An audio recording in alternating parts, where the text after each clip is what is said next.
Good evening everyone. आज 9th class है economy की। नमस्कार, मैं सभी का स्वागत करता हूं परीक्षा आइडिया के प्लेटफॉर्म पर। आज चूंकि हम एक नया टॉपिक लाए हूं मैं आपके समक्ष, और वह बहुत he is another important topic economy का। जैसा कि हम सभी जानते हैं, जो हमारी क्लासेस चल रही हैं अभी पिछले दिनों, वह इकोनॉमी पे चल रही है। पिछले कई क्लासेस हमने लिया है कि इकोनॉमी का, अर्थव्यवस्था का किस प्रकार से हमको ज्ञान होना चाहिए और किस तरह से हमें ईपीएफओ के अपने एग्जामिनेशन के पैटर्न को जानते हुए इकोनॉमी की तैयारी करनी है अर्थव्यवस्था की। तो हम बात कर रहे हैं, जब हम बात करते हैं अर्थव्यवस्था की, तो चूंकि हमने शुरू किया था आज, ये this is the 9th class. आज आपके समक्ष जो टॉपिक है वह है मॉनेटरी पॉलिसी और रोल ऑफ आरबीआई। देखिए स्क्रीन पर दिखिएगा, हमारे पास जो आज monetary policy tools and roles of Reserve Bank of India, यह बहुत ही इम्पॉर्टेंट टॉपिक है। यह भी पिछले क्लास में हमने पढ़ा कि पब्लिक फाइनेंस पढ़ा हमने, सरकार किस तरह से पब्लिक फाइनेंस फिस्कल पॉलिसी के माध्यम से अर्थव्यवस्था को कंट्रोल करती है, साधती है, ग्रोथ लाती है, स्टेबिलिटी लाती है। आज जो दूसरा टूल है हमारे पास, जो रिजर्व बैंक ऑफ इंडिया के हाथ में होता है, रिजर्व बैंक ऑफ इंडिया अर्थव्यवस्था को मनी सप्लाई के माध्यम से, और दूसरा फाइनेंशियल रिलेटेड जितने भी फंक्शंस हैं वह रिजर्व बैंक ऑफ इंडिया इसके माध्यम से अर्थव्यवस्था को कंट्रोल करता है। यानी कि एक अर्थव्यवस्था की जो ग्रोथ है वह डिपेंड करती है दो बातों पर, फिस्कल पॉलिसी और मॉनेटरी पॉलिसी पर। सॉरी, जैसा कि हम जानते हैं कि फिस्कल पॉलिसी पे जो एक्शंस लिए जाते हैं, बजट के माध्यम से अनाउंसमेंट्स की जाती है, वह सरकार द्वारा की जाती है।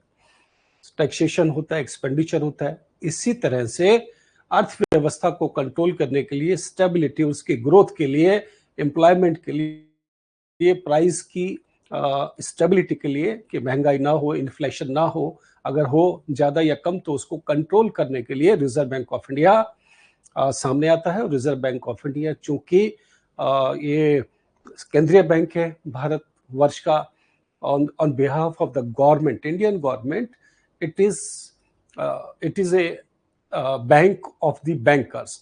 यानी कि वह सारे फैसले लेता है रिजर्व बैंक ऑफ इंडिया जो मनी से रिलेटेड है। चलिए, तो आज हमारे पास जो टॉपिक है, आज हमारे पास जो सामने टॉपिक है, देखिएगा, monetary policy tools and roles of RBI.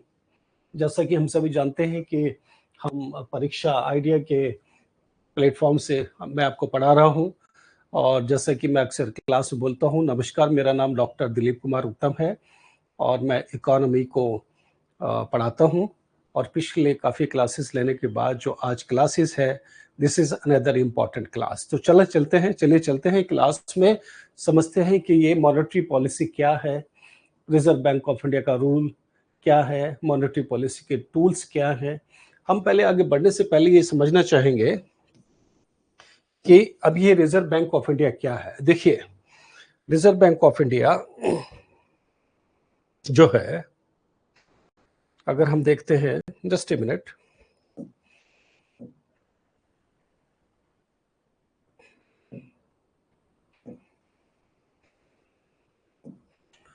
Reserve Bank of India monetary policy, हमने बोला है कि role of Reserve Bank of India, यहाँ पर दिखेगा मॉनेटरी पॉलिसी, इसका हेडिंग है, जैसे कि हम लाए आपके सामने, टूल्स है इसका।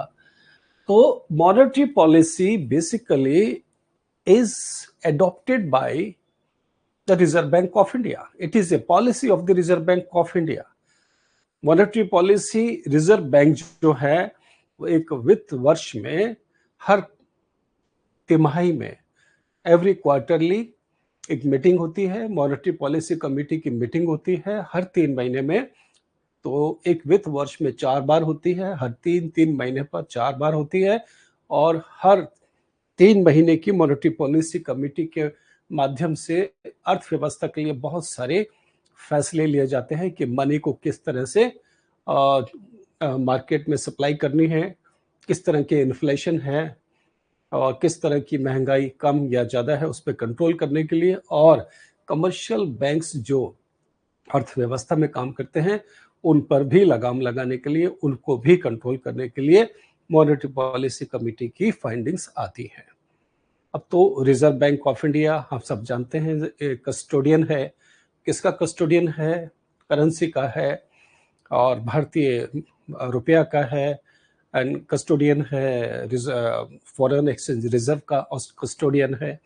इस तरह के रिजर्व बैंक ऑफ इंडिया जो केंद्रीय बैंक है वह बड़े महत्वपूर्ण फैसले करता है सरकार के बिहाफ पर और अर्थव्यवस्था को कंट्रोल करता है। तो चलिए हम जानते हैं पहला जो टॉपिक है आज का कि meaning of monetary policy. Monetary policy क्या है? पहले हमको ये समझना होगा कि मॉनेटरी पॉलिसी क्या है। मॉनेटरी पॉलिसी जैसा कि हमने अभी कहा आपको कि हर 3 महीने में होती है। उसका जो पहला देखिएगा, द फर्स्ट, मैं पेन को थोड़ा रेड कर लेता हूँ, पेन का कलर मैं चेंज कर लेता हूँ और थोड़ा सा और इसको ये कर लेते हैं हम लोग। ये देखिएगा, number 1, monetary policy is equal to regulation of money supply and credit by reserve Bank of India. यानी कि रिजर्व बैंक ऑफ इंडिया द्वारा मॉनेटरी पॉलिसी वह है जो रिजर्व बैंक ऑफ इंडिया द्वारा रेगुलेट की जाती है। क्या रेगुलेट किया जाता है? Money supply and credit by reserve Bank of India. Money supply का रेगुलेशन किया जाता है रिजर्व बैंक ऑफ इंडिया द्वारा। पहला जो फीचर है, मनी को सप्लाई कितना करना है एक अर्थव्यवस्था में, यह रिजर्व बैंक ऑफ इंडिया किस तरह से काम करता है, आने वाले अभी नेक्स्ट स्लाइड पर इसको हम डिटेल में बात करेंगे। तो reserve Bank of India regulation money का सप्लाई अर्थव्यवस्था में यह देख करके करता है कि एक अर्थव्यवस्था में उस मनी की सप्लाई कितनी जरूरत है। सबसे बड़ा जो क्राइटेरिया है वह इन्फ्लेशन का है कि इन्फ्लेशन यानी कि महंगाई एक अर्थव्यवस्था में कितनी है या कितनी नहीं है, नंबर 1।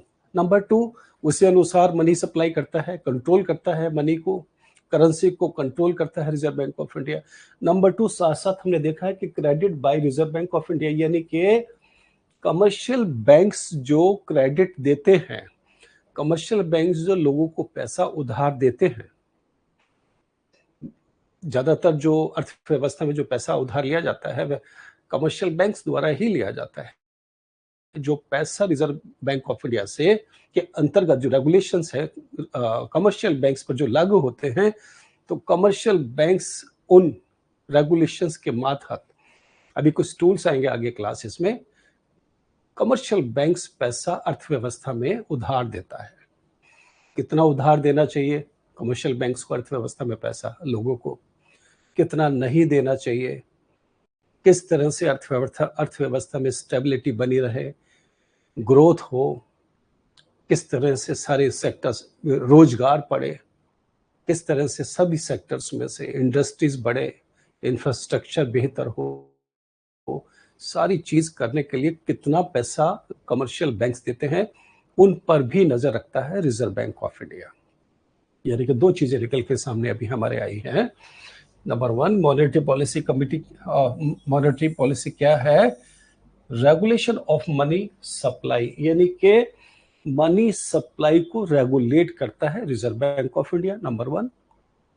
नंबर 2, कमर्शियल बैंक्स जो लोगों को डायरेक्ट उधार देते हैं पैसा, सभी और भी इंस्टीट्यूशंस हैं, तो कमर्शियल बैंक्स जो पैसा उधार देते हैं, वो पैसा उधार कितना दिया जाए, अर्थव्यवस्था में कितना पैसा आए, कितना फ्लो होना चाहिए अर्थव्यवस्था में, यह रिजर्व बैंक ऑफ इंडिया उन पर अपने रेगुलेशंस लागू करता है कमर्शियल बैंक्स पर, ताकि महंगाई पर कंट्रोल हो सके। हम सभी जानते हैं अगर कमर्शियल बैंक्स ने लोगों को ज्यादा पैसा दे दिया, कम रेट ऑफ इंटरेस्ट पे मार्केट में ज्यादा पैसा दे दिया, तो लोगों के पास ज्यादा पैसा हाथ में आएगा। जब पैसा हाथ में ज्यादा आएगा तो क्या करेंगे लोग? डिमांड करेंगे गुड्स एंड सर्विसेज की। जब डिमांड ज़्यादा करेंगे तो उनके प्राइजेस बढ़ेंगे, महंगाई बढ़ेगी। तो इस प्रकार महंगाई ना बढ़े, reserve Bank of India commercial banks को कहता है कि उनको उसके अंतर्गत जो आरबीआई रूल बनाता है, जो भी रेट ऑफ इंटरेस्ट तय होता है, उसके अनुसार कमर्शियल बैंक्स पैसा उधार देंगे। तो यह क्रेडिट कंट्रोल कहलाता है रिजर्व बैंक ऑफ इंडिया द्वारा। दूसरा जो फीचर अभी हमारे सामने है, एम यानी कि ऑब्जेक्टिव क्या है, मॉनेटरी पॉलिसी का ऑब्जेक्टिव क्या है, ऑब्जेक्टिव यानी कि उद्देश्य क्या है, एम जिसको हम बोल रहे हैं price stability. Reserve Bank of India अर्थव्यवस्था में महंगाई इन्फ्लेशन ना बढ़े, बढ़ने के कारणों पर वह काम करता है। क्यों महंगाई बढ़ी है, अगर महंगाई बढ़ी है तो अर्थव्यवस्था से वह मनी की सप्लाई को कंट्रोल करता है, रेट ऑफ इंटरेस्ट ज्यादा लगाता है, रेगुलेशन ज्यादा सख्त करता है, ताकि अर्थव्यवस्था से पैसा वापस reserve Bank of India control कर सके और अर्थव्यवस्था में कमर्शियल बैंक्स पैसा उधार कम दें, लिक्विडिटी अर्थव्यवस्था में कम आए। प्राइस की स्टेबिलिटी, जब पैसा अर्थव्यवस्था में कम आएगा तो लोग वस्तु और सेवाओं की, गुड्स एंड सर्विसेज की डिमांड भी कम करेंगे। जब डिमांड कम करेंगे तो प्राइसेस गुड्स एंड सर्विसेज के नीचे आएंगे। ये एक प्राइस स्टेबिलिटी का फंडा है इसका, रिजर्व बैंक ऑफ इंडिया का। दूसरा क्या करता है reserve Bank of India, growth, यानी कि प्राइस को तो कंट्रोल करता ही करता है, साथ साथ ग्रोथ कहें तो देश का हम सभी जानते हैं जो ग्रोस डोमेस्टिक प्रोडक्ट है, सकल घरेलू उत्पाद, उसकी जो मॉनेटरी वैल्यू है, उसके माध्यम से नेशनल इनकम का पता किया जाता है। नेशनल इनकम से यानी कि नेशनल इनकम सभी सेक्टर्स में कितनी ग्रोथ हो रही है हर साल, हर वित्त वर्ष में कितनी वृद्धि हो रही है चीजों में, गुड्स एंड सर्विसेज में, वह ग्रोथ जिसको हम जीडीपी ग्रोथ, अक्सर हमने सुना है न्यूज़पेपर में, अक्सर हम पढ़ने में आता है कि इस साल जीडीपी इतनी है। कितनी जीडीपी है हमारे भारतवर्ष की जो एक्सपेक्टेड है वित्त वर्ष 2025-26 में? 6.5% ग्रोथ रेट अनाउंस्ड है, यानी कि इतनी जीडीपी की ग्रोथ रेट होगी। तो उस जीडीपी ग्रोथ को भी reserve Bank of India money supply के माध्यम से कंट्रोल करता है। और साथ साथ यहां प्लस एम्प्लॉयमेंट यानी कि इससे रोजगार, एम्प्लॉयमेंट पे भी कंट्रोल किया जाता है कि अगर मनी ज्यादा सप्लाई हुई तो, अगर बेरोजगारी ज्यादा बढ़ी, लोगों के पास सप्लाई कम हुआ मार्केट में चीजों का, गुड्स एंड सर्विसेज का, तो reserve Bank of India liberal हो जाता है, अपने रेट ऑफ इंटरेस्ट कम करता है, यानी कि मनी सप्लाई ज़्यादा करता है। और ज़्यादा एम्प्लॉयमेंट है तो सरकार उसको, रिजर्व बैंक ऑफ इंडिया उसको रिवर्स एक्शन लेता है। तो ग्रोथ और एम्प्लॉयमेंट पे भी वह रिजर्व बैंक ऑफ इंडिया काम करता है। फाइनेंशियल स्टेबिलिटी हम सभी जानते हैं कि देश में जो फाइनेंशियल जितने भी एक्टिविटीज हैं, हम सभी जानते हैं स्टॉक शेयर मार्केट को, जैसे स्टॉक मार्केट में फाइनेंशियल एक्टिविटीज होती हैं, उसका रेगुलेटर सेबी है। फाइनेंशियल एक्टिविटीज अर्थव्यवस्था में जिस प्रकार से होती है, प्राइमरी सेक्टर में, इंडस्ट्रियल सेक्टर में फाइनेंशियल स्टेबिलिटी ये देखा जाता है कि प्राइमरी सेक्टर, एग्रीकल्चर सेक्टर में, प्राइमरी सेक्टर में बेसिकली एग्रीकल्चर, दूसरा क्या है इंडस्ट्रीज, जिसको हम सेकेंडरी सेक्टर के नाम से जानते हैं। यानी कि एग्रीकल्चर और इंडस्ट्री के अंदर फाइनेंशियल स्टेबिलिटी बनी रहे, एग्रीकल्चर, इंडस्ट्रीज और दूसरे सेक्टर्स में फाइनेंशियल एक्टिविटी लगातार फ्लो में रहे, किसी प्रकार का उसमें विघ्न ना हो। जो भी चैलेंजेस हैं उन सब पर सारी समीक्षा करता है रिजर्व बैंक ऑफ इंडिया का जो मेन ऑब्जेक्टिव है। 3 ऑब्जेक्टिव सामने निकल के अभी आए हैं। नंबर 1 की प्राइस स्टेबिलिटी, इन्फ्लेशन को कंट्रोल करता है। ग्रोथ पर काम करता है रिजर्व बैंक ऑफ इंडिया, जिसके अंतर्गत रोजगार आता है, एम्प्लॉयमेंट आता है, और फाइनेंशियल स्टेबिलिटी यानी कि एग्रीकल्चर और इंडस्ट्रीज के अंदर कंट्रोल करता है। ये इसका उद्देश्य है रिजर्व बैंक ऑफ इंडिया का। थर्ड पॉइंट क्या है इसका? Controlled via CRR। ब्यूटीफुल, यानी कि किसके द्वारा कंट्रोल किया जाता है? Reserve Bank of India. वह कौन से टूल, वह कौन से उपकरण, वह कौन से एक्शन लेता है? तो वह है CRR, cash reserve ratio, SLR, statutory liquidity ratio, repo rate, reverse repo rate, OMO यानी कि operations market, open market operations, open market operations, यानी कि ये बेसिकली 1 2 3 4 5, उसके अलावा और भी है। ये बहुत इंपॉर्टेंट जो क्वांटिटेटिव मेजर्स में आते हैं। अभी हम आपको क्वालिटेटिव भी बताएंगे नेक्स्ट पेज पर। Quantitative is so important. EPFO के अक्सर अंदर पैटर्न हमने जो देखा है, प्रीवियस ईयर क्वेश्चंस जो आए हैं, वह मॉनेटरी पॉलिसी पर बहुत अधिक बने हैं। जैसे कि हमने अनाउंस किया था पिछले क्लास में भी कि पब्लिक फाइनेंस पे, फिस्कल पर, बजट पर बहुत ज्यादा क्वेश्चंस बने हैं। इसी प्रकार monetary policy reserve Bank of India की बहुत अधिक क्वेश्चंस बने हैं। ये जो टूल्स है क्वांटिटेटिव जो टूल्स है, cash reserve ratio, statutory liquidity ratio, repo rate, reverse repo rate और ओपन मार्केट ऑपरेशंस, यह बड़े इंपॉर्टेंट टूल्स हैं। इनके माध्यम से रिजर्व बैंक ऑफ इंडिया क्या करता है? एक अर्थव्यवस्था को कंट्रोल करता है, मनी सप्लाई को कंट्रोल करता है। बेसिकली अर्थव्यवस्था में कितनी मनी सप्लाई जानी चाहिए, कितनी नहीं जानी चाहिए, ये reserve Bank of India in tools के माध्यम से कंट्रोल करता है। इसको भी नेक्स्ट हम अभी नेक्स्ट स्लाइड पे पढ़ते हैं, इसको इंपॉर्टेंट है। चलिए नेक्स्ट क्या है इसका, ये देखिएगा। नेक्स्ट है इसका टाइप्स ऑफ मॉनेटरी पॉलिसी। अब ये मॉनेटरी पॉलिसी कितने प्रकार की होती है, ये हमको समझना है।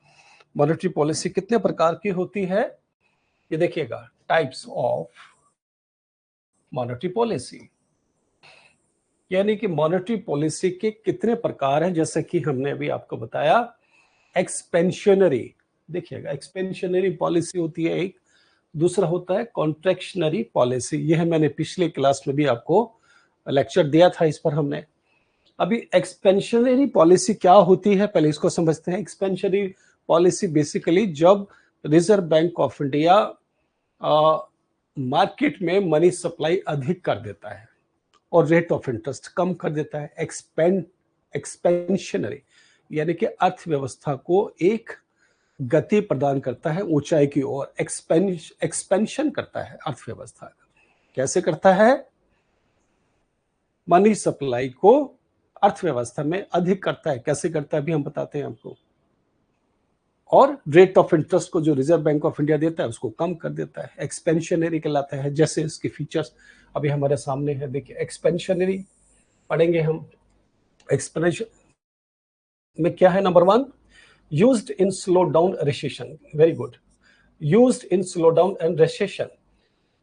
एक्सपेंशनरी पॉलिसी के मातहत रिजर्व बैंक ऑफ इंडिया जो यूज करता है, एक्सपेंशनरी जो पॉलिसी यूज करता है, वह ज्यादातर स्लो डाउन और रिसेशन के वक्त करता है। स्लो डाउन हमने आपको बताया था, रिसेशन हमने आपको बताया था मंदी। हम इसको फिर दोबारा रिपीट कर देते हैं। देखिए, रिसेशन क्या है? रिसेशन, स्लो डाउन क्या है?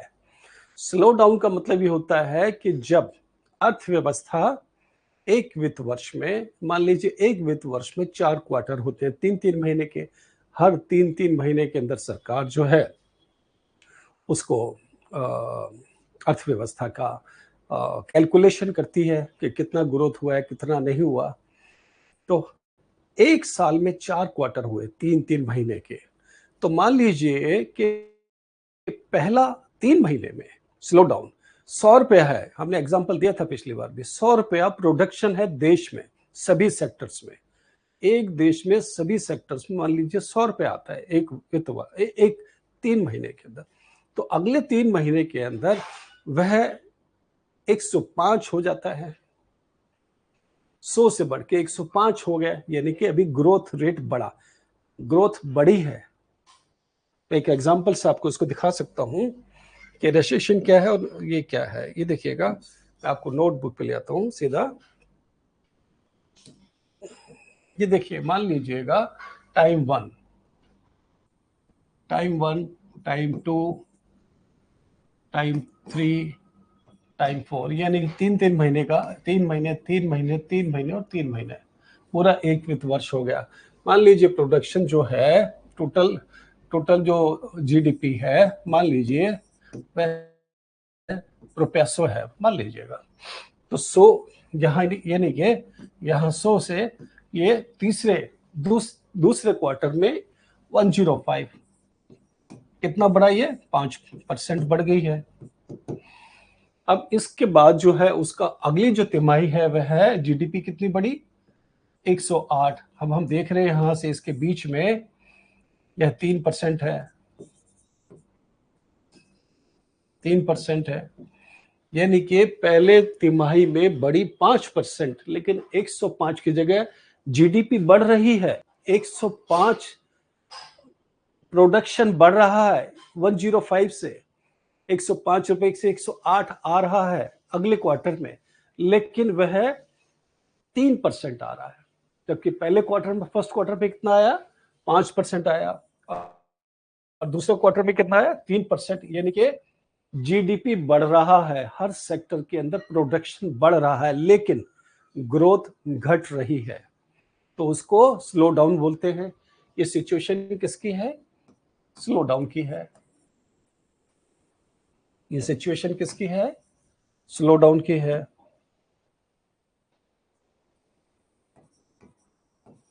अब मान लीजिए यहां दूसरी सिचुएशन जो है रेसेशन की, यानी कि मंदी की। मंदी क्या है, मंदी में क्या होता है, जब किसी 2 तिमाही में, एक वित्त वर्ष में किसी 2 तिमाही में, 3 महीने या 3 महीने में लगातार जब जीडीपी की रेट गिरता है, ग्रोथ गिरती है, ग्रोथ रेट गिरती है, यानी कि एक वित्त वर्ष में, जैसा कि कहा हमने, हर 3 महीने 4 क्वार्टर्स में लगातार 2 महीने के अंदर, लगातार 2 महीने के अंदर अगर जीडीपी गिरती है तो यहां ग्रोथ रेट गिरता है, 100 से 105, 100। मान लीजिए एग्जांपल T1 में, या हम इसको ले लेते हैं T2, T3 और T4, ये 3-3 महीने के ये है। मान लीजिए यहाँ पर 100 है, इसके बाद 105 हुआ, तीसरे क्वार्टर में 108 आ गया, लेकिन फिर चौथे क्वार्टर में 105 दोबारा वापस आ गया। मान लीजिए माइनस हुआ, पहले 105 से बढ़ा 108, 3% बढ़ा, लेकिन 108 से लेके 105 ये माइनस में चला गया। तो इसका मतलब है कि ग्रोथ रेट कम हो रही है। देखिए, जीडीपी की जो प्रोडक्शन है वह लगातार 2 क्वार्टर में गिर जाए जब जीडीपी की ग्रोथ, तो वह रिसेशन की पोजीशन कहलाती है।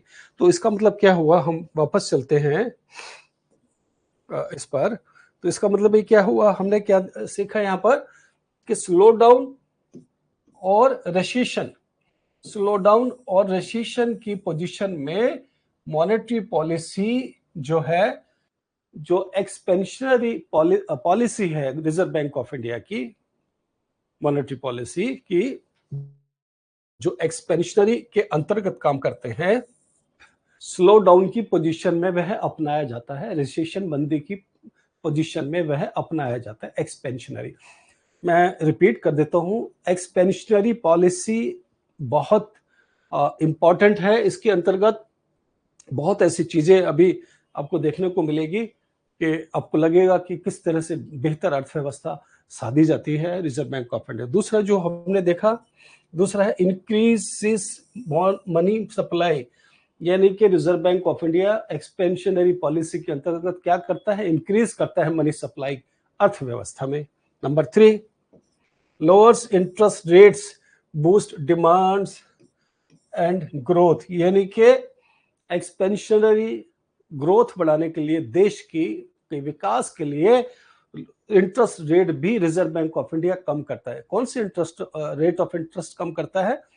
क्योंकि reserve Bank of India commercial banks को रेट देता है, रेपो रेट देता है, और बहुत सी जो भी अभी नेक्स्ट स्लाइड पे आता है, जो भी हमने बताया, SLR है, CRR है, रेपो है, रिवर्स है, तो उनके माध्यम से क्या करता है, रेट ऑफ इंटरेस्ट कम करता है रिजर्व बैंक ऑफ इंडिया, और बूस्ट करता है, किसको बढ़ाता है, अर्थव्यवस्था को, ताकि अर्थव्यवस्था में डिमांड बढ़े। जब अर्थव्यवस्था में पैसा ज्यादा जाएगा, कमर्शियल बैंक्स ज्यादा उधार देंगे, और ज्यादा उधार देंगे तो लोग ज्यादा डिमांड करेंगे। ये लगातार हम इस पर जो हम रिपीट कर रहे हैं कि उस पर डिमांड करेंगे तो चीजें की, गुड्स एंड सर्विसेज की डिमांड बढ़ेगी, और जब डिमांड बढ़ेगी तो रोजगार भी मिलेगा और चीजें बेहतर होंगी। हालांकि इन्फ्लेशन होता है, तो ये इस तरह से अर्थव्यवस्था में ऊपर नीचे कंट्रोल किया जाता है, और अर्थव्यवस्था की अल्टीमेटली ग्रोथ होती है, अर्थव्यवस्था आगे बढ़ती है, जीडीपी की ग्रोथ रेट बढ़ती है। नेक्स्ट क्या है, कॉन्ट्रैक्शनरी। देखिएगा, अभी तो ये पॉलिसी की बात हमने की है, एक्सपेंशनरी।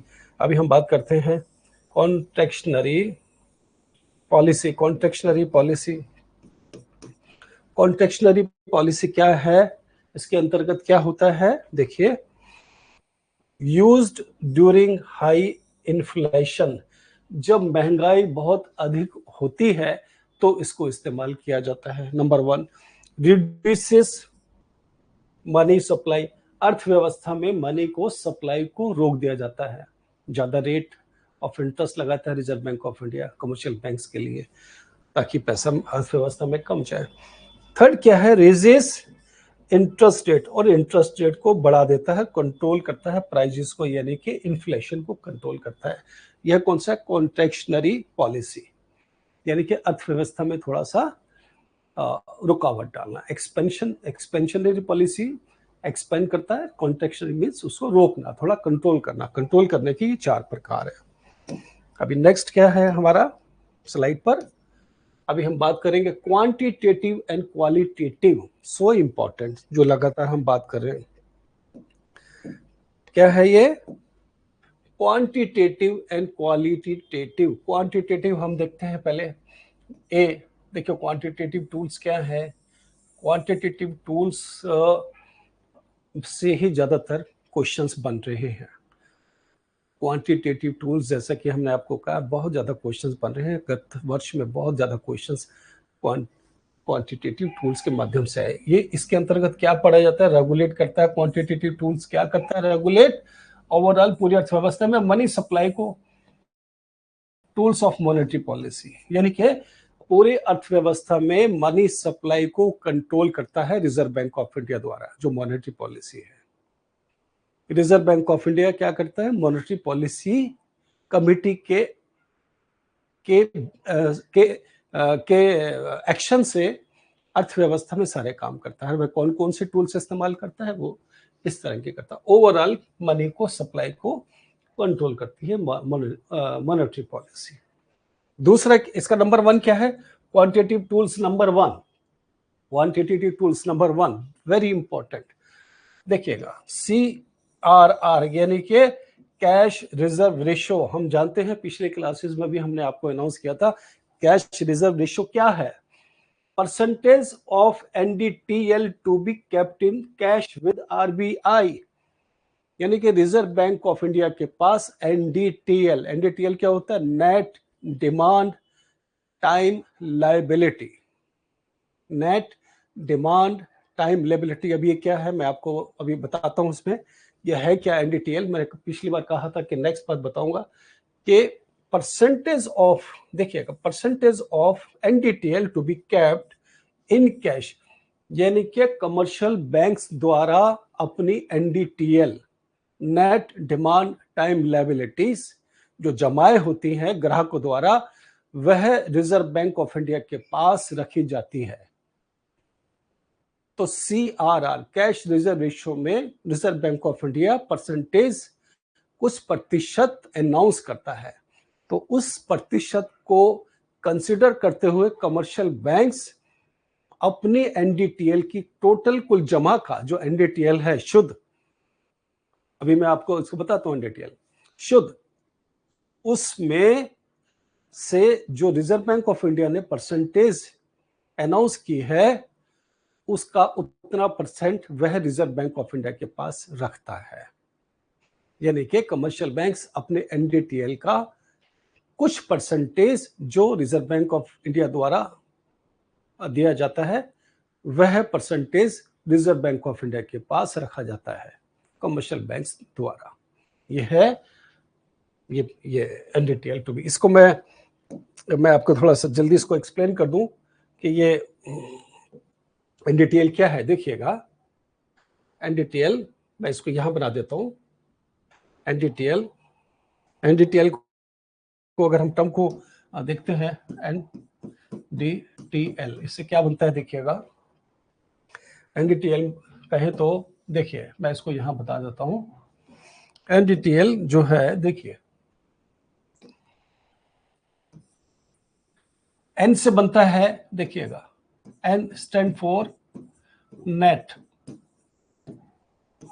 डी स्टैंड फॉर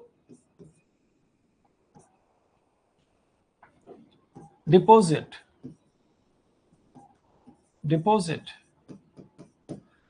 अभी हम इसको एक्सप्लेन करते हैं। टी स्टैंड फॉर टाइम और एल स्टैंड फॉर लायबिलिटी। मैं यहां आपको बता दूं, यानी कि कमर्शियल बैंक्स एनडीटीएल जो नेट शुद्ध, नेट क्यों बोला हमने, कमर्शियल बैंक्स जो काम करते हैं दूसरे बैंक के साथ, एक अर्थव्यवस्था में सब बैंक एक दूसरे के साथ ट्रांजैक्शंस करते हैं कमर्शियली, फाइनेंशियली। तो जब बैंक ट्रांजैक्शन करते हैं कुछ बैंक दूसरे बैंक के साथ, जो वह पेमेंट, जो वह खर्चा, जो ट्रांजैक्शन का, उसको माइनस कर दिया जाता है बैंकों के, तो वह शुद्ध बन जाता है। तो वह शुद्ध यानी कि नेट डिपॉजिट क्या है, डिपॉजिट का मतलब है कि ग्राहकों द्वारा जो सेविंग्स रखी जाती है, डिपॉजिट जो डिमांड, जब चाहे ग्राहक अपनी डिमांड पैसा बैंक से निकाल सकते हैं, जमा करा सकते हैं। डिमांड कितने प्रकार की होती है, हमने देखा है कि सेविंग अकाउंट होता है। कौन सा होता है, सेविंग अकाउंट होता है, हमने देखा। दूसरा हमने देखा सेविंग अकाउंट के साथ जो होता है, सेविंग अकाउंट हो गया, इसके अलावा करंट अकाउंट हो गया। करंट अकाउंट पे यानी कि ग्राहकों द्वारा सेविंग अकाउंट और करंट अकाउंट में, और इसी प्रकार से जो डिपॉजिट और निकाले जा सकते हैं ग्राहकों द्वारा अपनी डिमांड करने पर, वह डिपॉजिट्स कहलाती है कमर्शियल बैंक्स का। तो वह प्लस टाइम डिपॉजिट से अभिप्राय क्या है, जैसे फिक्स डिपॉजिट है, रिकरिंग डिपॉजिट है, ये टाइम लेती है। जब ग्राहक पैसा जमा कराता है बैंकों के पास, तो बैंक जो है कुछ समय के बाद, कुछ टाइम के बाद, टी मीन्स टाइम के बाद, इंटरेस्ट थोड़ा ज्यादा देता है सेविंग बैंक से, और इसके करंट अकाउंट से इंटरेस्ट ज्यादा देता है ग्राहकों को कमर्शियल बैंक। तो वह फिक्स डिपॉजिट और आरडी, तो टाइम, तो दोनों मिला करके यह दोनों जो है डिपॉजिट जो है, यह है कमर्शियल बैंक्स की देनदारी है, लायबिलिटी है। तो वह टोटल जमा, अब इसको इन डिटेल को हम कैसे समझेंगे, वह टोटल जमा बैंकों के पास, कमर्शियल बैंकों के पास ग्राहकों का कुल जमा एनडीटीएल शुद्ध, जो पेमेंट निकालने के बाद कमर्शियल बैंक्स को, उसका, उस कमर्शियल बैंक्स का, हम वापस आते हैं, हमने इसको समझा कि एनडीटीएल की हम बात कर रहे थे। ये देखिएगा, परसेंटेज ऑफ एनडीटीएल, यानी कि ये जो टोटल जमा है उसका कैप्ट रखा जाता है कैश के रूप में with reserve Bank of India द्वारा। इस एक पॉइंट्स को हमने डिटेल में समझा। आई होप ये आसानी से समझ आया होगा और उसमें दिक्कत आगे नहीं आएगी। तो नंबर 1 हुआ डिटेल के बारे में। दूसरा पॉइंट जो है हाई CRR, तो क्या करता है क्वांटिटेटिव टूल्स के अंतर्गत मॉनेटरी पॉलिसी क्या करती है, मॉनेटरी पॉलिसी क्या करता है अपना इसके अंतर्गत हाई CRR रखता है नहीं कि cash reserve ratio reserve Bank of India announce ज्यादा रखता है, कमर्शियल बैंक्स को ज्यादा परसेंटेज ज्यादा रेट देता है ताकि लेस लेंडिंग कम उधार हो अर्थव्यवस्था में कमर्शियल बैंक्स द्वारा। जब पैसा ही कम जाएगा क्योंकि ऊंचा रेट रखेंगे, rate of interest, commercial bank को ज्यादा रेट ऑफ इंटरेस्ट ऊंचा मिलेगा तो कमर्शियल बैंक्स कम पैसा लेंगे, तो इसलिए लेस लेंडिंग तो कम उधार दिया जाता है, या यूं कहे कि कमर्शियल बैंक्स कम उधार लेते हैं ऊंचे कैश रिजर्व रेशो पे, ऊंचे CRR पे। और इससे क्या होता है, जब इन्फ्लेशन कंट्रोल होता है, यानी कि जब अर्थव्यवस्था में हम जानते हैं जब पैसा लिक्विडिटी कम होगी तो उस पर इन्फ्लेशन महंगाई पे कम होगी, लोगों के पास पैसा कम होगा, डिमांड कम होगी गुड्स एंड सर्विसेज की और महंगाई प्राइस नीचे आते हैं। नेक्स्ट क्या है, नेक्स्ट है लो CRR। अगर कम रखते हैं reserve Bank of India, cash reserve ratio अगर कम रखा जाता है, रेट ऑफ इंटरेस्ट अगर कम रखता है reserve Bank of India CRR का, तो उससे क्या होता है मोर लेंडिंग, अधिक पैसा जाता है, लिक्विडिटी ज्यादा जाती है अर्थव्यवस्था में, और जब ज्यादा जाती है तो उससे क्या होता है डिमांड बढ़ती है गुड्स एंड सर्विसेज के साथ साथ। हमने देखा है जब डिमांड बढ़ती है गुड्स एंड सर्विसेज तो अर्थव्यवस्था में रोजगार भी बढ़ता है, एम्प्लॉयमेंट भी बढ़ता है, कमर्शियल एक्टिविटीज बढ़ जाती हैं, सप्लाई ज्यादा बढ़ जाती है, तो इससे क्या होता है ग्रोथ बढ़ती है हर सेक्टर्स में, हर सभी सेक्टर्स के अंदर ग्रोथ होती है। तो यह भी एक टूल है, कम रेट रखने पे इसका ये फायदा होता है और ज्यादा रखने पे ये नुकसान होता है, तो ये सब देखना है। अभी नेक्स्ट जो हम पढ़ रहे हैं मॉनेटरी टूल्स में वह हम पढ़ रहे हैं, देखिएगा SLR। हमने पहले ये पढ़ा, SLR क्या होता है, देखिए I am sorry just a minute.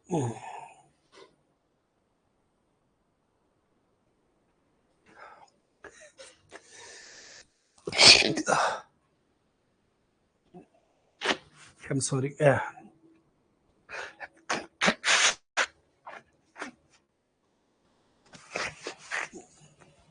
चलिएगा, सॉरी।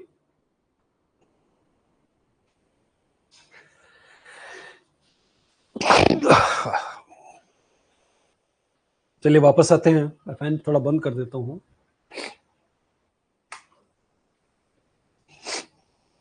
थोड़ा AC ज्यादा हो गया इसलिए ठंड चीखें आ गई। एनीवे चलिएगा, दूसरा जो मॉनेटरी पॉलिसी का जो टूल है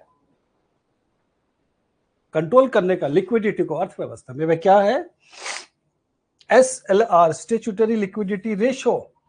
यह क्या होता है SLR, देखिए very interesting, percentage of NDTL, जैसा हमने कहा कि वह कुल जमा का कमर्शियल बैंक्स के पास जो reserve Bank of India percentage, जो रेट ऑफ इंटरेस्ट, जो परसेंटेज अनाउंस करता है कमर्शियल बैंक्स के लिए, वह पैसा कमर्शियल बैंक्स को उतना परसेंटेज अपने पास रखना होता है। किस रूप में रखना होता है, कैश के रूप में, गोल्ड के रूप में और गवर्नमेंट बॉन्ड सिक्योरिटीज के रूप में। तो क्या है, to be kept in cash, gold और गवर्नमेंट सिक्योरिटीज के रूप में अपने पास कमर्शियल बैंक्स रखता है, उतना रेट जो अनाउंस किया रिजर्व बैंक ऑफ इंडिया ने।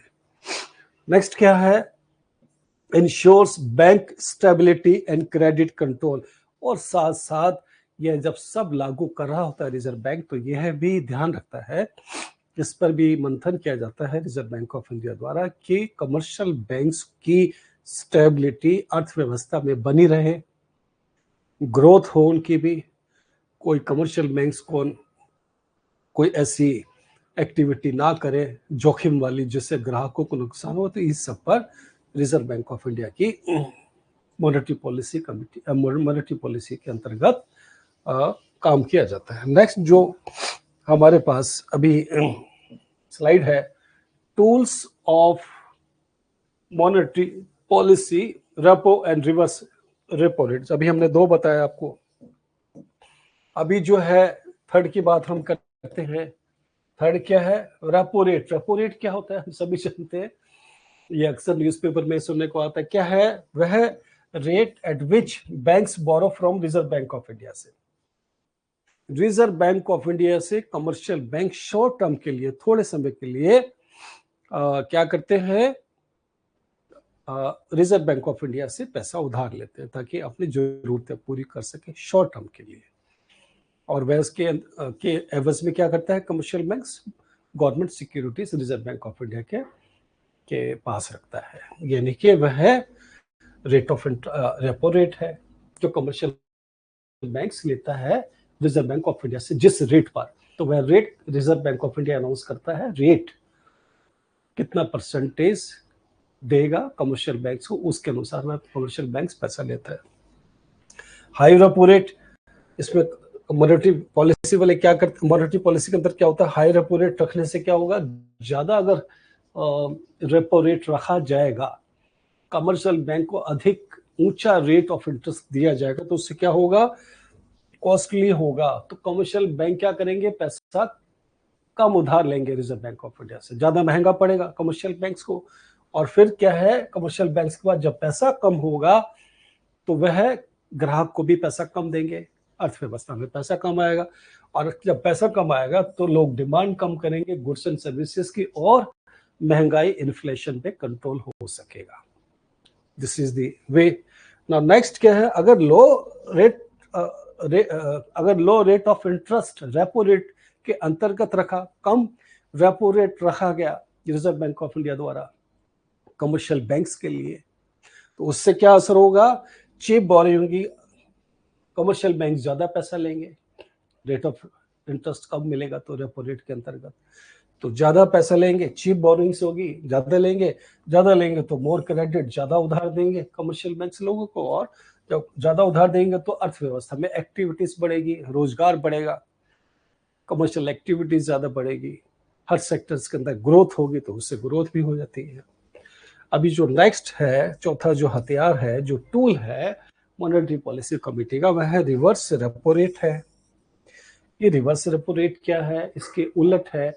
जब कमर्शियल बैंक पैसा रेपो रेट के अंतर्गत पैसा लेता है रिजर्व बैंक ऑफ इंडिया से, यहाँ रिवर्स क्या मतलब हुआ कि रिजर्व बैंक ऑफ इंडिया अब क्या करता है?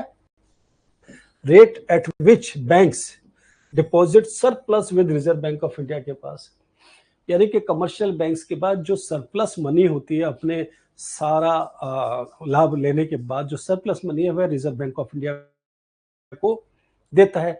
तो वह कौन से रेट पे देता है वह भी reserve Bank of India announce करता है। उसके रेट के अंतर्गत अगर उसको फायदा है कमर्शियल बैंक्स को, तो वह रिजर्व बैंक ऑफ इंडिया को पैसा देगा। उसको रिवर्स रेपो रेट बोलते हैं, यानी कि रिजर्व बैंक ऑफ इंडिया इसलिए रेट अभी देखते हैं, अगर हाई रेट रखता है यानी कि ऊंचा रखेगा, तो commercial banks reserve Bank of India को पैसा कम देंगे, और कम देंगे तो फिर वह लोन नहीं दे सकेंगे लोगों को अर्थव्यवस्था में। जब लोन नहीं दे सकेंगे अर्थव्यवस्था में, तो लोगों के पास लिक्विडिटी अर्थव्यवस्था में कम आएगी। ये हाई रिवर्स का क्या होगा? मनी और रिड्यूस लिक्विडिटी, जैसे कि हमने कहा। अगर कम रेट ऑफ इंटरेस्ट रखा रिवर्स रेपो रेट का, तो उससे क्या होगा? बैंक लेंड्स मोर। अगर कम रखते हैं अगर रिजर्व बैंक ऑफ इंडिया कम रखता है रेट ऑफ इंटरेस्ट, तो कमर्शियल बैंक्स के पास जो सरप्लस मनी है वह क्या करेंगे? अधिक लोगे, तो वह क्या करेगा? उसके पास बैंक के पास कम रेट ऑफ इंटरेस्ट लगेगा, तो बैंक को, कमर्शियल बैंक्स के पास पैसा हाथ में ज्यादा हाथ में होगा, तो इंक्रीज लिक्विडिटी, अर्थव्यवस्था में लोन देगा, उसकी लिक्विडिटी बढ़ेगी अर्थव्यवस्था में। ये है। नेक्स्ट है ओपन मार्केट ऑपरेशंस। देखिएगा, beautiful, this is very important.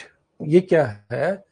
देखिए, ओपन मार्केट ऑपरेशंस बहुत ही अक्सर मिस हो जाता है स्टूडेंट्स से, हमने देखा है।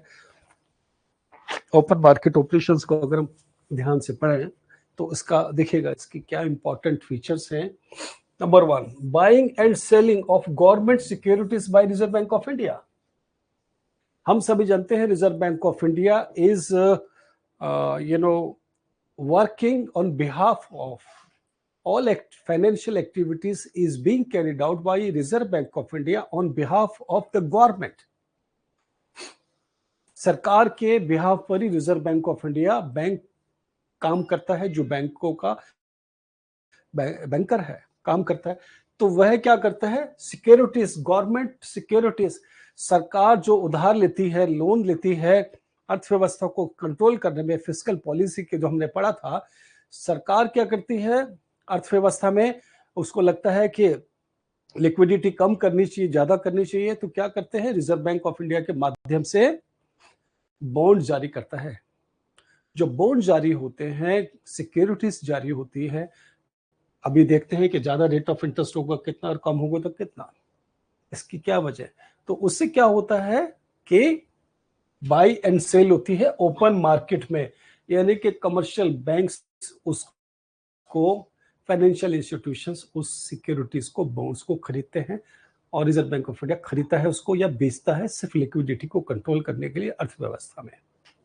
जी, इसके क्या आगे फीचर्स है, reserve Bank of India by करता है सिक्योरिटीज, कब बाई करता है, जब कब खरीदता है, अर्थव्यवस्था से, ओपन मार्केट से, जहां पर कमर्शियल बैंक्स के पास जो गवर्नमेंट की सिक्योरिटीज ओपन मार्केट में होती है, जब उनसे खरीदता है तो क्या करता है, जब खरीदता है तो ज्यादा रेट देगा, ज्यादा बॉन्ड्स के माध्यम से ज्यादा फायदा देगा। तो कमर्शियल बैंक्स क्या करते हैं, अर्थव्यवस्था में अगर पैसा कम इंटरेस्ट मिल रहा है तो वह रिजर्व बैंक ऑफ इंडिया के पास फायदा होगा तो रिजर्व बैंक ऑफ इंडिया के पास जमा कराएंगे, और जब जमा कराएंगे तो इसका मतलब है जब बाई करता है, जब करता है, यानी कि जब वह खरीदता है, तो जब खरीदता है तो रिजर्व बैंक ऑफ इंडिया पैसा ज्यादा देता है उनको, कमर्शियल बैंक्स को, जब पैसा ज्यादा देता है तो मोर लिक्विडिटी होती है अर्थव्यवस्था में, नंबर 1। नंबर 2, इसके बाद क्या है, आरबीआई जब सेल करता है, इसका मतलब है जब बेचता है, क्योंकि वह उसी हिसाब से बेचेगा ज्यादा, जब बेचेगा तो उससे क्या होगा, वह एब्जॉर्ब करता है मनी, यानी कि अर्थव्यवस्था से, कमर्शियल बैंक से, लोगों से पैसा खींचता है अपने पास लेता है। जब अपने पास लेगा तो लिक्विडिटी मार्केट के अंदर कम होगी, लिक्विडिटी कम होगी, यानी कि डिमांड कम होगी तो प्राइसेस कंट्रोल में आएंगे, इन्फ्लेशन कंट्रोल में आएगा। नेक्स्ट क्या है, used for fine tuning liquidity in economy, यानी कि यह जो टूल है ओपन मार्केट ऑपरेशंस, यह एक फाइन ट्यूनिंग है सरकार के लिए, जो एक अर्थव्यवस्था में बहुत अच्छी फाइन ट्यूनिंग के लिए, मींस एक बैलेंस बनाने के लिए अपनाया जाता है, OMO। अभी नेक्स्ट है क्वालिटेटिव टूल्स देखिएगा, क्वालिटेटिव टूल्स हमने पहले पढ़ा है, क्वांटिटेटिव जो बहुत इंपॉर्टेंट है, qualitative tools regulate direction of credit flow. Qualitative बहुत कम पूछे गए हैं अभी तक जो हमने पैटर्न देखा है, और EPFO के लिए जो बच्चे तैयारी कर रहे हैं उनके लिए क्वांटिटेटिव में हमने क्या पढ़े थे, tools, CRR cash reserve ratio, SLR, repo rate, reverse repo rate, OM, वो बहुत इंपॉर्टेंट टूल्स हैं जो भी हमने पढ़े। ये वाले qualitative tools is important, regulate direction of credit flow, यानी कि कितना उधार दिया जाए अर्थव्यवस्था में, कमर्शियल बैंक्स द्वारा, फाइनेंशियल इंस्टीट्यूशन द्वारा, उसको कंट्रोल करने के लिए क्वालिटेटिव टूल्स कहलाता है। वो क्या है, उसके अंतर्गत क्या है, क्रेडिट राशनिंग, कि भाई उधार को कंट्रोल किया जाए, उस पर एक्शन लेता है। दूसरा क्या है, मार्जिन रिक्वायरमेंट, कि बिल्कुल मार्जिन देता है, थोड़ा सा लेवरेज देता है अर्थव्यवस्था में कमर्शियल बैंक्स को। नंबर उसके बाद क्या है, कस्टमर क्रेडिट रेगुलेशंस, और कस्टमर के लिए भी रेगुलेशंस बनाए जाते हैं कि वह कितना उधार ले सकते हैं, कौन कौन से डॉक्यूमेंट्स देंगे, क्या उनके लिमिटेशंस है, इसके माध्यम से। प्रायोरिटी सेक्टर लेंडिंग नॉर्म्स, और प्रायोरिटी सेक्टर मान लीजिए जैसे हमारे देश में एग्रीकल्चर सेक्टर है, इंफ्रास्ट्रक्चर है, इस पर बहुत तेजी से सेकेंडरी सेक्टर, मैन्युफैक्चरिंग सेक्टर है, उस पर बढ़ रहा है, तो सरकार यह टूल इस्तेमाल करती है। इसके माध्यम से अभी हमने देखा, अभी जो नेक्स्ट हमारे पास है, देखिए role of Reserve Bank of India in monetary policy. Ji,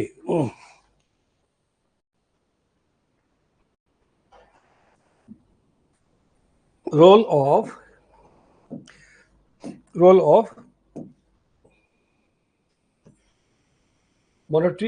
of RBI in monetary policy committee. Reserve Bank of India का क्या रोल है मॉनेटरी पॉलिसी के अंतर्गत? देखिएगा, नंबर 1 जो अभी हमने पढ़ा उसी का सारा ये समराइज है। उसी के अंतर्गत क्या है? इन्फ्लेशन कंट्रोल करता है। सबसे बड़ा जो मेजर और प्राइम काम है रिजर्व बैंक ऑफ इंडिया का देश की अर्थव्यवस्था के लिए, इन्फ्लेशन या महंगाई को कंट्रोल करता है, नंबर 1।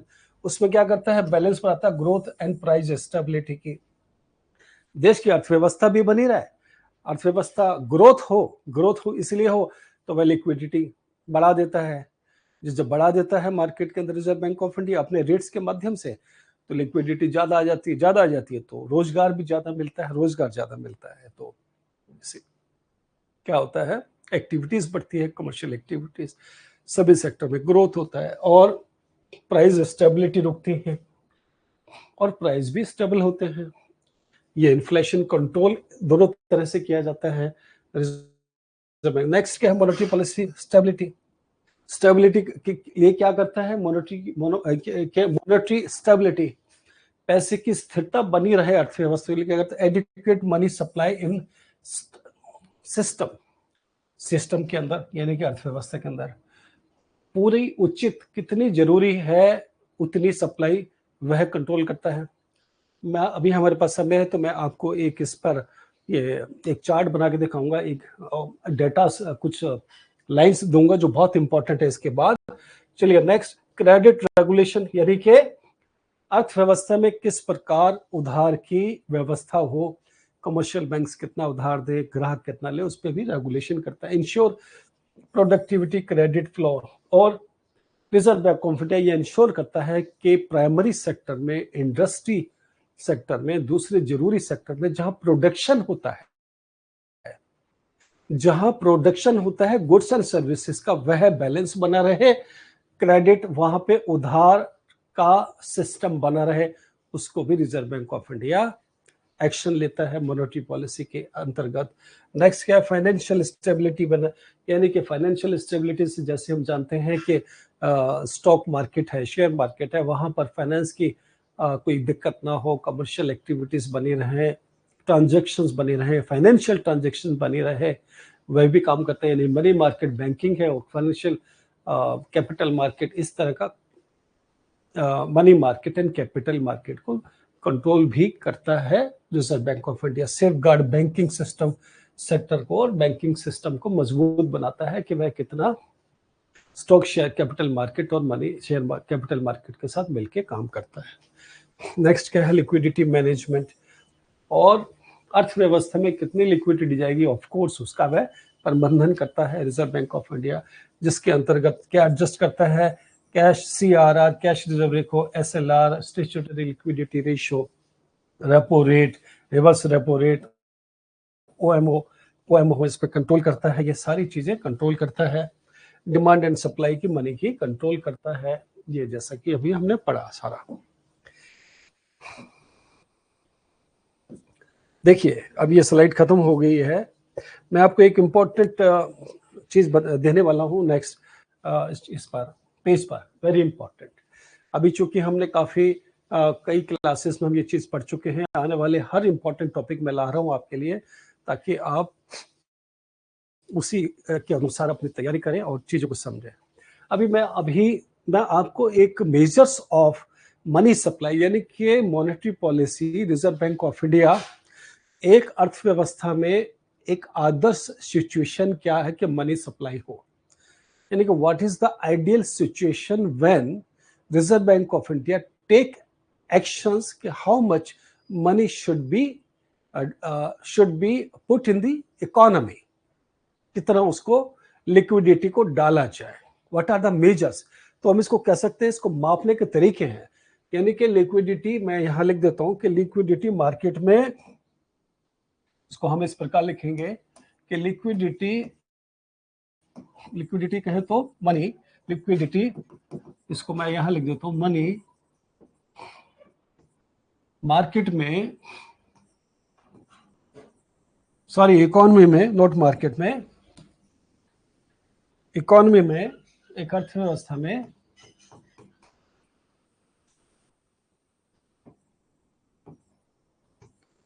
मनी सप्लाई, लिक्विडिटी एक इकोनॉमी में कितनी होनी चाहिए, कितनी होनी चाहिए,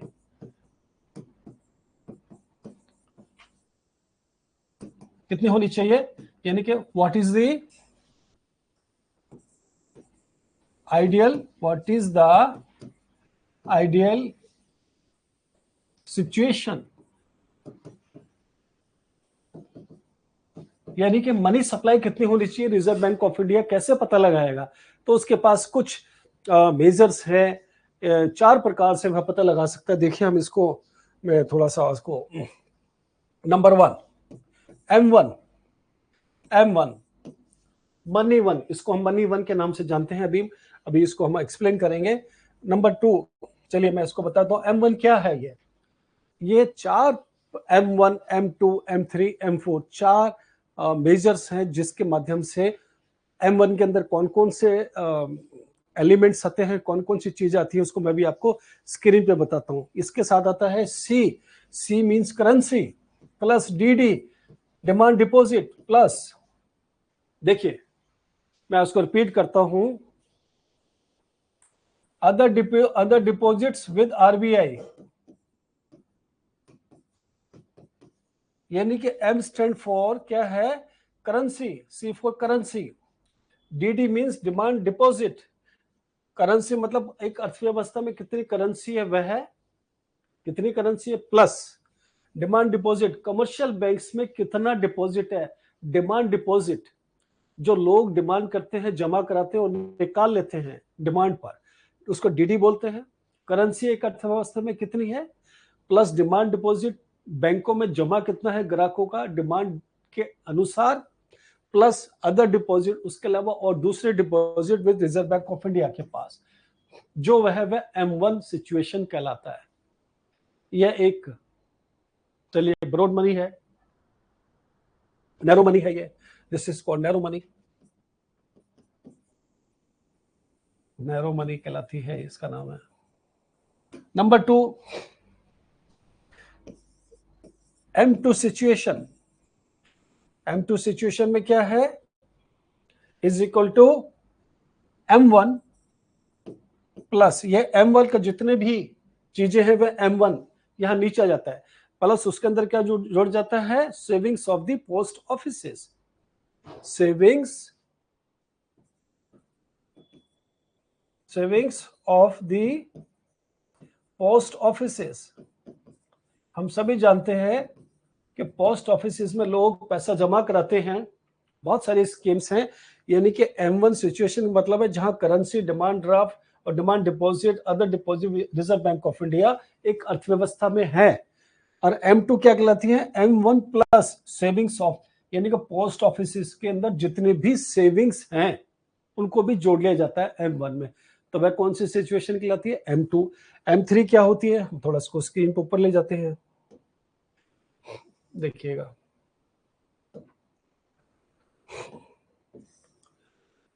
M3 सिचुएशन क्या है, देखिए मैं भी यहां लाता हूं।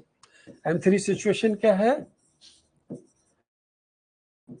M3 सिचुएशन है M2, M3 सिचुएशन है M1 प्लस, यानी कि ये वाला सिचुएशन, पहले वाला currency, demand deposit, other deposit with RBI, ये number 1। M1 plus fixed time deposit of banks, time deposits of banks, यानी कि बैंकों के पास जो टाइम डिपॉजिट है, यानी कि FD का रूप में, रिकरिंग डिपॉजिट के रूप में, जो एक खास समय के पास का एक टाइम होता है जब ग्राहकों को वापस दिया जाता है उनकी मैच्योरिटी पर टाइम की, जिसको FD के रूप में जानते हैं, fix deposit, RD recurring deposit, यानी कि M1 में demand, currency, OD plus M1। तो M3 is a broad money. M3 के अंदर क्या आता है, M1 plus time deposit is called M3। ये एक ब्रॉड मनी कहलाती है, broad money.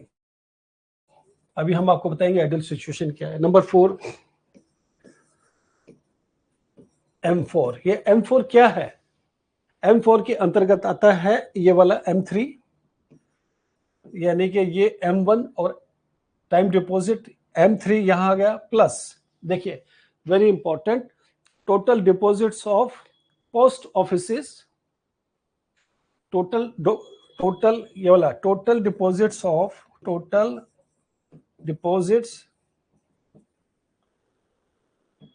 Of post offices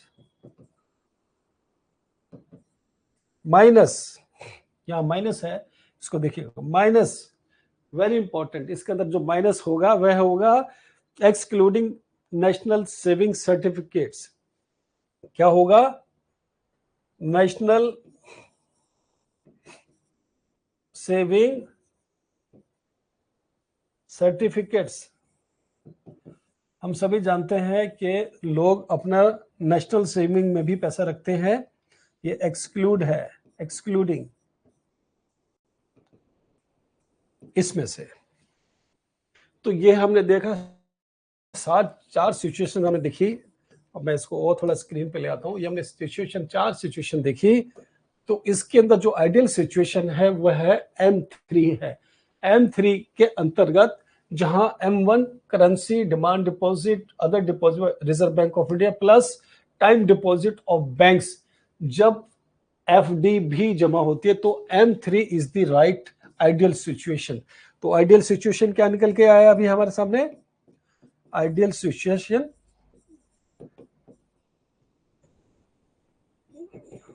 of money supply in the economy, money supply in the economy, that is M3 situation जी, that is M3, वह situation M3 है।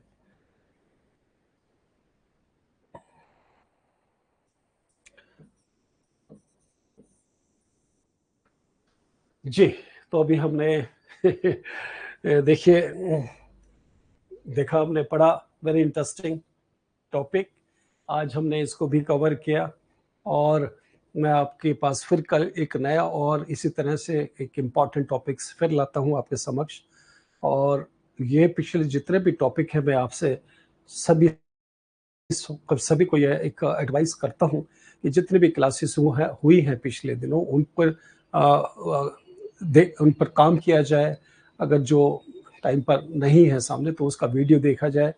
Plus अगर कोई आपको इकोनॉमी के अंदर कोई दिक्कत आती है, कोई कंसेप्ट को समझने में, कुछ बात करने, तो आप इंस्टीट्यूट को, परीक्षा आइडिया को कांटेक्ट कर सकते हैं।